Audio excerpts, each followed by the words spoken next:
In this video, we will discuss what to eat before, during and after endurance cycling to avoid hitting the wall and maximize your cycling fitness.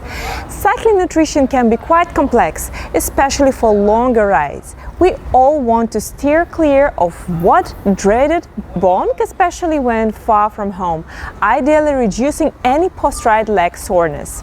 So how do you properly fuel to rides lasting over 3.5 hours? Number 1, the best pre-endurance cycling foods. While we usually don't need these preparations for Zone 2 level endurance training rides, if you're adding some effort or interval training during your ride, considering carb loading before training is worthwhile. Carbohydrates are an essential macronutrient, especially in high-intensity situations. Doctor explains, carbohydrates are an essential macronutrient, and for most people, they are our primary source of energy, especially at high intensities. Carb loading has been around for decades, intentionally increasing our carbohydrate stores through high carbohydrate intake in the days leading up to a race, has been shown to reduce fatigue, improve exercise performance, and increase exercise performance by 2 to 3% duration more than 90 minutes.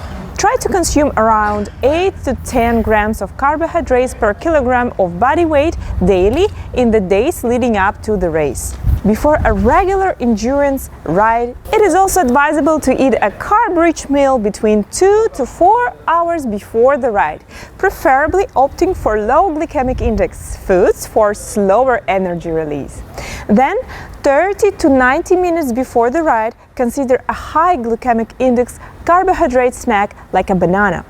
However, the professor emphasizes that timing and food choices will vary depending on individual preferences and stomach tolerance. Number 2, the best in-ride foods for endurance cycling. If we adequately replenish our energy through a balanced diet during the ride, our carbohydrate stores can sustain us for about 90 minutes of exercise. That's why fueling up for the bike is so crucial when cycling for extended periods. The exact quantity will vary depending on your weight, with lighter riders aiming for the lower end of the range.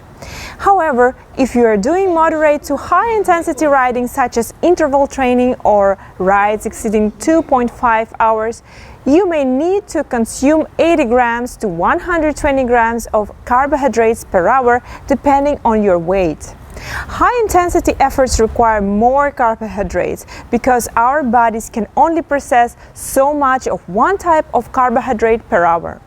For example, the maximum oxidation rate for glucose is about 60 grams per hour. So if you want to consume more carbohydrates while using another carbohydrate like maltodextrin, we can absorb about 30 grams per hour.